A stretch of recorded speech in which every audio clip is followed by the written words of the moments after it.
নমস্কার বন্ধুরা, তোমরা সবাই কেমন আছো? তোমাদের সকলকে জিস মৌমিতা চ্যানেলে স্বাগত জানাই। আজ পুজোর পরের দিন, ঠাকুরমশাই চলে এসেছে পরের দিনে নিত্য সেবা দিতে। এখন করছে আরতি। আরতির পরেই মায়ের সুতো কেটে দেবে। এটা এক রাত্রি কালী পুজো, আগের দিন হয়েছিল, পরের দিনই সুতো কেটে দেবে। এই এক রাত্রির মানসিকী কালী পুজোগুলো এই ধরনেরই হয়। আগের দিন পুজো আর পরের দিন মায়ের বিদায়।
সকাল সকালই এসেছিল ঠাকুরমশাই মা কালী সেবা দেওয়ার জন্য।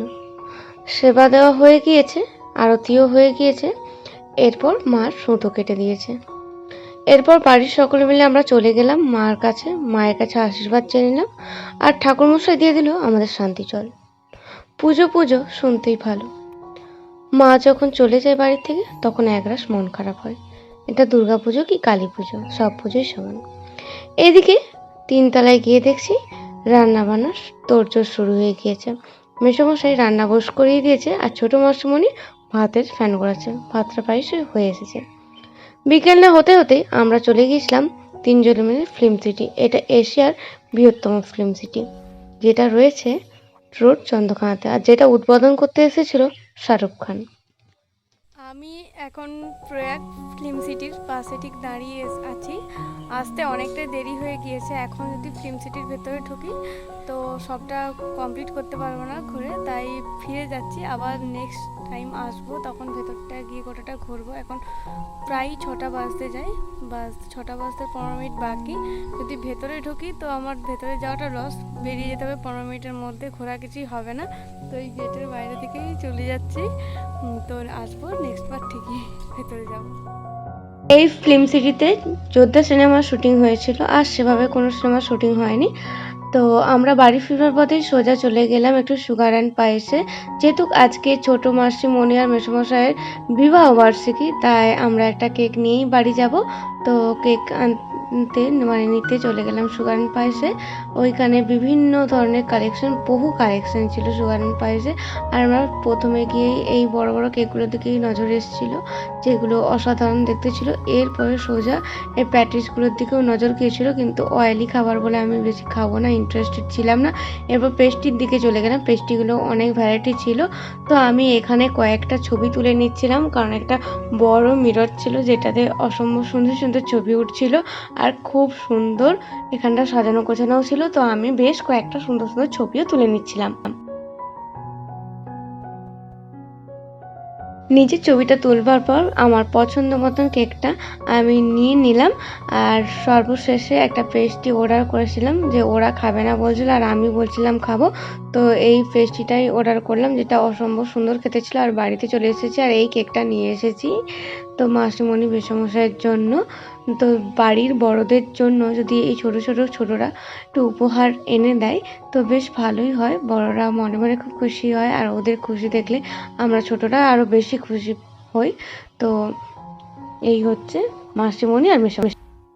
যেহেতু পুজোর জন্য আমরা মামার বাড়িতে এসেছি অনুষ্ঠানটা, তাই মামার বাড়িতে হচ্ছে দাদু দিদা মাসিমণি মেসোমশাই, আর তাদের সাথে রয়েছে এই তাদের কন্যা। আর এটা হচ্ছে সপরিবার দাদুর নাতি নাতনি, মেয়ে, জামাই, বৌমা, নাত বৌমা। এই হচ্ছে দাদুর সুন্দর এক সুপরিবার। Happy anniversary.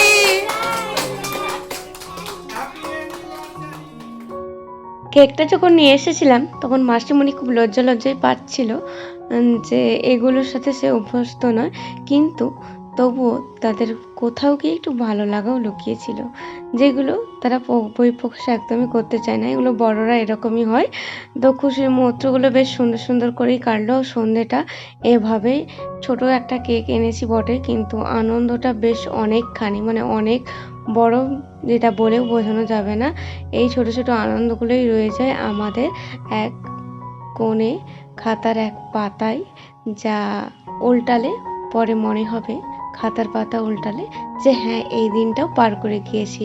এই অনুষ্ঠান বা এই ছোট আনন্দগুলোকে নিয়েই আমাদের সুন্দর একটা জীবন। এই কাটলো সন্ধেটা বেশ ভালো আনন্দ করে।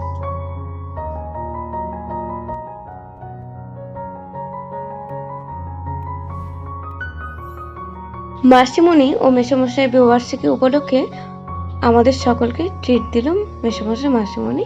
তো এদিকে সমস্ত সবজিগুলো কাটা হয়ে গিয়েছে, মশলাও কাটা হয়ে গিয়েছে। এদিকে মেসোমশাই বসে গিয়েছে রান্না করতে। মামার বাড়ির যে কোনো অনুষ্ঠান হলেই মেসোমশাই রান্না করে। মেসোমশাই খুব সুন্দর রান্না করে।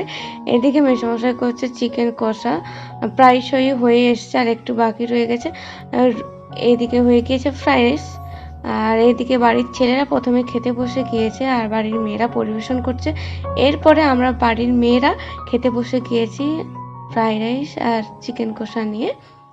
তো এরপর ফ্রাইড রাইস খাওয়ার পর আমাদের জন্য মামিও এনেছিল কোল্ড ড্রিঙ্কস, যেটা বাড়ির সকলে মিলেই খেয়ে নিচ্ছি। কোল্ড ড্রিঙ্কস মানে একটু রিচ খাবার পর খেলে নাকি হজম হয়ে যায়, বাড়ির সকলেই যেটা বলে থাকে, আর শরীরটাও একটু অস্বস্তি বোধ থেকে রক্ষা পায়। এই জন্য একটু কোল্ড ড্রিঙ্কসটা খেয়ে নিলাম।